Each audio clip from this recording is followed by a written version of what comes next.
¿Qué tal, comunidad de filosofía y humor? Aquí Camilo Pino al habla en otro podcast. Hoy volvemos con la sección Te recomiendo leer, por la cual mucha gente nos ha preguntado. Les gustó bastante y quieren más recomendaciones de posibles lecturas filosóficas, en especial porque se acercan las fiestas de fin de año. Entonces, para regalar a su amigo filósofo favorito o para ustedes mismos, y así disfrutar en las vacaciones de verano de una lectura filosófica. Miren qué más entretenido. Así que por lo mismo, intentaremos que salgan más a menudo este tipo de secciones de Te recomiendo leer, con más libros antes de que usted tenga que comprar esos regalos. Obviamente tenemos decenas de libros que comentar, pero lo que siempre nos falta acá en Filosofía y Humor es tiempo, así que por eso nos hemos atrasado el último podcast. También les recordamos que están escuchando obviamente el podcast de Filosofía y Humor, cuyo objetivo es bajar la filosofía a las estrellas e introducirla en las calles para que nos pertenezca a todos. ¿Cómo nos pueden ayudar? Bueno, como siempre les digo, dándole like a nuestras publicaciones en Instagram y siguiendo este podcast. Además de recomendarnos a todas aquellas personas que ustedes crean que les serían de beneficio estos podcasts filosóficos, a la gente que le gusta la filosofía. Además, les tengo un pequeño adelanto. Pronto no solo seremos Filosofía y Humor, sino que además seremos Fundación Cultura Filosófica y Filosofía y Humor será nuestro proyecto principal. ¿En qué cambiará todo esto? En el caso de ustedes recibirán cada vez más y mejor contenido, más amplio, más variado, ustedes saben, en todas y cada una de nuestras plataformas y redes sociales. También tendremos nuevas plataformas, ya verán. Para nosotros, la posibilidad de institucionalizarnos como una fundación nos va a ayudar mucho a expandir el pensamiento filosófico y a entregarles a ustedes más herramientas, infografías, videos, cursos, charlas, concursos de libros, etcétera, etcétera, etcétera. Así que espero que nos acompañen en todo este proceso que obviamente depende muchísimo de ustedes. Entrando de lleno al podcast, hoy les recomiendo leer El poder del arte de Marcus Gabriel, publicado por la novedosa editorial Roneo, de la cual les hablaré un poquito más tarde. ¿Quién es Marcus Gabriel? Primero que todo, en resumen, es un crack, es un tipo que la está rompiendo desde hace bien poco en el mundo de la filosofía y por lo mismo les recomiendo un libro de él para estar muy atento a todo lo que este filósofo está pensando, pues yo creo que muchas discusiones a mediano plazo pasarán por las opiniones que le está dando en estos momentos en sus libros. Entonces, para que se hagan una idea, se convirtió en el profesor universitario de filosofía en Alemania más joven de la historia de este país, a sus 29 años. Tuvo su habilitación. Para los que saben cómo funciona el sistema, la habilitación es como volverse profesor universitario, que es mucho más difícil que conseguir el doctorado, o no solo con el doctorado. Bueno, eso es otro tema, pero es un hito interesante y este año cumplió 39 años, o sea, ya hace un tiempo que logró este hito y es actualmente profesor titular de la Universidad de Bonn. Si ya no fuera un logro importante lo precoz de su carrera académica, también escribió un libro llamado ¿Por qué no existe el mundo? Así literalmente, les repito el título, ¿Por qué no existe el mundo?, el cual fue un éxito de ventas en Alemania. Así es, un libro de filosofía que fue un éxito de venta. Otro de los filósofos más populares de nuestra época, el conocidísimo Slavoj Žižek, elogió el libro que les cuento como un majestuoso experimento mental. Entonces también tiene otros títulos importantes como Yo no soy mi cerebro, El sentido del pensamiento y Sentido de existencia, por si los quieren buscar en español. Pero hoy les traigo uno muy cortito porque es sandía calada. Sandía calada es una expresión muy chilena que significa que les traigo algo recomendado, algo que se ha probado que es bueno. Así como cuando uno va a comprar sandía y le cortan un pedacito de la sandía y le muestran y dicen, miren, ve que esta sandía está exquisita. Del mismo modo, este libro funciona igual. Yo les vengo a decir qué tan bueno está el libro. Entonces, sandía calada, y eso mismo es este libro, El poder del arte de Marcus Gabriel. La perfecta y compacta introducción a la obra de uno de los más famosos filósofos contemporáneos, vivo y coleando. Pero hay cierta curiosidad de que la editorial Roneo comenzara con esta obra, pues tiene relación con el arte y ya desde hace un tiempo no escuchamos a los filósofos hablar sobre el arte, cosa que es muy propia de la filosofía, ya que la estética es una rama, es una disciplina filosófica. Déjenme explicarles un poco por qué tomaron esta decisión. Marcus Gabriel es uno de los padres de una corriente filosófica novedosa, por así decirlo, llamada Nuevo Realismo, junto al italiano Maurizio Ferraris. ¿De qué trata el Nuevo Realismo? A grandes rasgos es una oposición al materialismo y a las corrientes filosóficas postmodernas, es decir, al relativismo, al constructivismo y el nihilismo contemporáneo. Pero tampoco es un intento de restituir el realismo clásico que asociamos con Aristóteles o Tomás de Aquino, así como tampoco está ligado al realismo especulativo del siglo XXI. Es verdaderamente difícil, en verdad, decir a qué nos referimos con realismo filosófico, porque desde la filosofía moderna en adelante se ha vuelto un término muy complicado. Para mí, históricamente, y quizá para ustedes que no están escuchando, es la línea de pensamiento que se asocia con Aristóteles y también con Tomás de Aquino. Es una postura realista. Pero hay distintos tipos de realismo, como le dije, desde la modernidad. Muchas veces no he conectado con estos dos autores, pero ¿qué tienen en común todas las posturas que podríamos llamar realistas?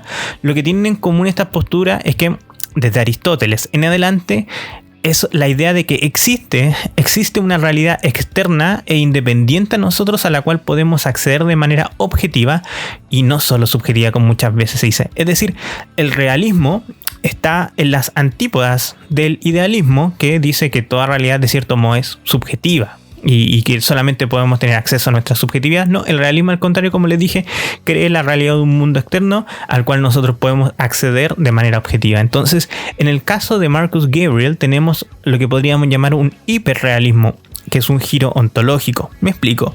Si el materialismo al cual se opone Gabriel, el materialismo piensa que todo lo que verdaderamente existe es lo material.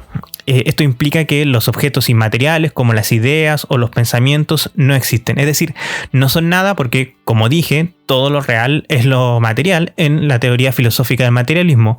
El nuevo realismo o hiperrealismo de Marcus Gabriel nos dice que no solo existe el mundo material, no solo es real, sino que también las ideas, los pensamientos, los personajes de ficción, los colores, etcétera, todos ellos son reales. En lugar de las ideas, para que se hagan una idea, siempre ha tenido una discusión respecto a qué tan real es, se llama una discusión ontológica, de qué tan real es en todos los tipos de filosofía realista. Pero como les dije, el nuevo realismo de Marcus Gabriel, al ser al final de cuentas un hiperrealismo, le confiere una realidad efectiva en cuanto tal a este tipo de concepciones, las ideas, los pensamientos. Incluso, para que vean lo radical que es este hiperrealismo, la nada, que uno entiende que la nada no es, para Gabriel es algo, y como es algo, por ende es, y por ende también es real. De hecho, entonces para Peter Gabriel la nada es real. ¿Qué opinan ustedes? ¿Les gusta esta nueva propuesta filosófica de Gabriel? Bueno, eso yo se lo dejo en su foro interno para que sigan investigando acerca de esta teoría.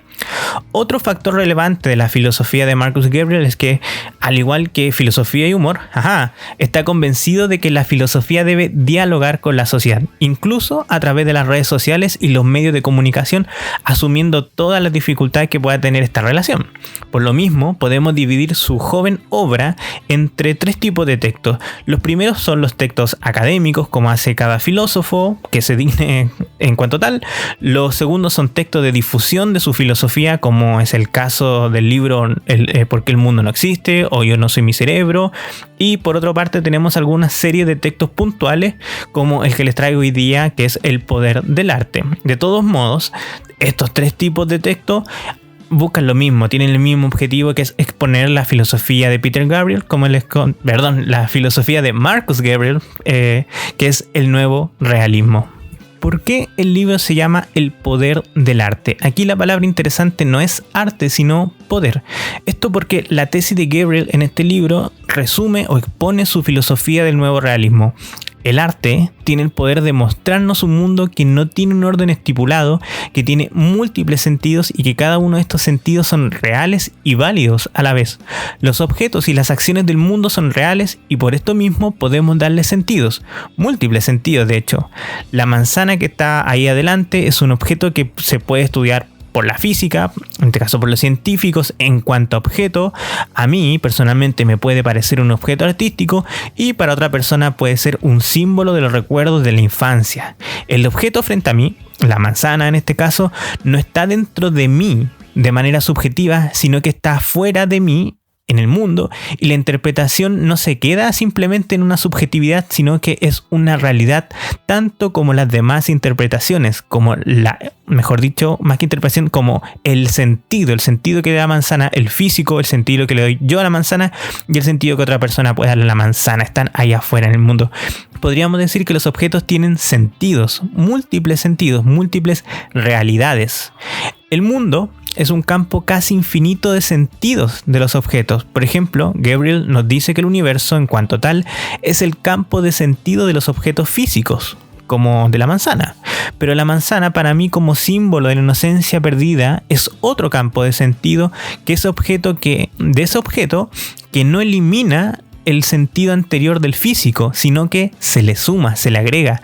Aquí es importante notar que para Marcus Gabriel la expresión mundo es la suma inagotable de campos de sentidos de los objetos. Por esto Gabriel en su otro libro nos dice el mundo no existe, pues jugando un poco con la tesis, el mundo como totalidad de los sentidos no existe como una cosa acabada, como algo terminado, sino que es una expansión constante de la realidad que se llena de nuevos y nuevos significados. En ese sentido, el mundo no existe, pues es la suma de todos los campos de sentido de los objetos, suma inagotable e inabarcable. Por eso, el mundo no existe. Volviendo al tema del arte, ¿por qué es importante el arte para Gabriel? Porque el arte es el ejemplo de que los objetos del mundo no tienen un solo sentido y que están ahí afuera, y que no están ahí afuera en el mundo para nosotros simplemente para que los observemos. No. Los objetos artísticos nos obligan a interpretarlos, a darles un sentido, a ser partícipes activos respecto de su sentido. Entonces, una obra artística en sí es un objeto en cuanto tal, y este es un sentido no más diferente que el que puede darle un físico o un biólogo. Por ejemplo, la Mona Lisa es tan objeto como una piedra en el piso, pero en cuanto objeto artístico, nosotros al interpretarlo le otorgamos un sentido que, por una parte, no quita que sea un objeto como una piedra, ni elimina otros sentidos de otras personas, sino que se le agrega. De esta forma, en el objeto de arte hay una sumatoria de sentidos, es decir, interpretaciones, las cuales en la filosofía de Marcus Gabriel son tan reales como cualquier otra. Y eso es lo fantástico del arte. Nos obliga a darle sentido a los objetos, a no ser observadores pasivos. El arte nos confronta con la idea de los múltiples sentidos, y esta idea, la de los sentidos, es lo que le interesa compartir a Gabriel, el sentido puro. La pregunta por el sentido. El arte es el mejor ejemplo de que los objetos se nos aparecen en campos de sentidos. La tesis más importante que Marcus Gabriel sostiene en el libro es que lo propio del arte y de cada obra artística en sí es que nos exige una interpretación. En el ejemplo que les daba hace unos minutos atrás, el ejemplo de la manzana, esta en cuanto objeto no nos obliga a interpretarla, no nos obliga a darle sentido. Nos basta con conocer la manzana en el sentido físico, biológico, nutritivo, etc. Por así decirlo, a la manzana no la interpretamos, no salimos a buscarle un significado más allá de lo que se nos da en los campos de sentido más comunes. En cambio, en la obra artística estamos compelidos, estamos obligados a darle un sentido, porque la obra de arte en sus sentidos más materiales, físicos o banales, carece de todo aquello por lo cual la llamaríamos una obra de arte. Con esto quiero decir que en su sentido material o más mundano, la Mona Lisa es un objeto comparable a una manzana, no se diferencia de una manzana, y muchos otros objetos no tendrían diferencia con la Mona Lisa. Pero lo propio de la Mona Lisa en cuanto tal es que, como objeto artístico, nos obliga a interpretarla, a diferenciarla de la manzana, que no nos obliga, aunque podamos. La manzana no nos obliga a interpretarla aunque podamos. De hecho, por esto la manzana en cuanto tal no es un objeto artístico, porque no nos obliga a interpretarla artísticamente. La pregunta es, ¿por qué interpretamos la obra de arte en este sentido y no la manzana? Sintetizando la idea de Marcus Gabriel, que ustedes pueden profundizar y criticar en el libro, es porque la obra de arte es una composición. Esto quiere decir que, en simple, la obra de arte son muchos objetos o elementos, colores, superficies, texturas, patrones, iluminación, materiales, etcétera, etcétera, etcétera, que fueron dispuestos por el artista para que, al momento de ser percibida como totalidad, nos obligue a preguntarnos por el sentido de aquella composición. La obra de arte, de este modo, no solo es un objeto, sino que son múltiples objetos compuestos que, como una unidad en sí, forman un campo de sentido que, por separado, no pueden formarlos. La obra de arte existe para ser interpretada, mientras que la manzana existe por y para otros fines, aunque pueda, además, ser interpretada. De todos modos, volvemos al título. El poder del arte. ¿Cuál es el poder del arte?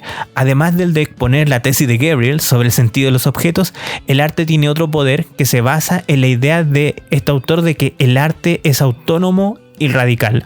La obra de arte nace por y para la interpretación, mientras que la manzana está supeditada a distintos fines. Por lo anterior, la obra artística es autónoma, es decir, está por sobre las exigencias políticas, morales, legales, etc. Con esto, Marcus Gabriel no está diciendo que toda transgresión está permitida si decimos es por el arte. No, para nada. Lo que nos dice Gabriel es que las obras son autónomas en cuanto ellas mismas son capaces de volverse su propio criterio y no rendir cuentas a ningún otro, ni siquiera a otras obras de arte. Por lo anterior, la obra necesita ser siempre interpretada.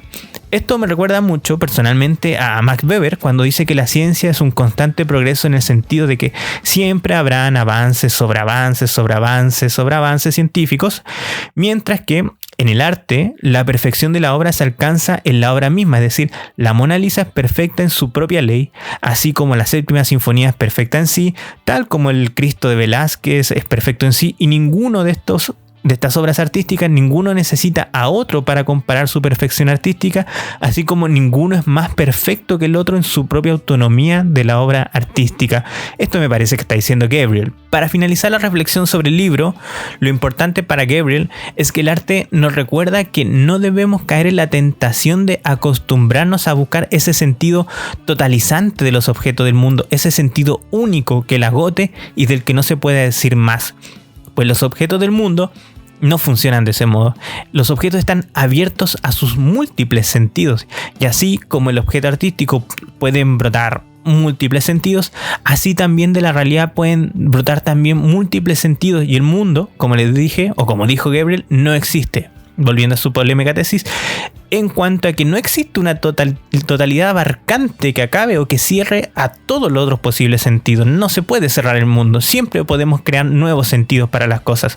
Los campos de sentido son indefinidamente diversos, así como en la obra de arte existen indefinidas, quizá no infinitas, quizá no todas válidas, pero sí indefinidas formas de darle sentido, interpretaciones. Para finalizar, volver sobre la editorial Roneo, a quien le debemos este libro y toda su gestión con Marcus Gabriel para poder tenerlo en nuestro país y el mundo de habla hispana.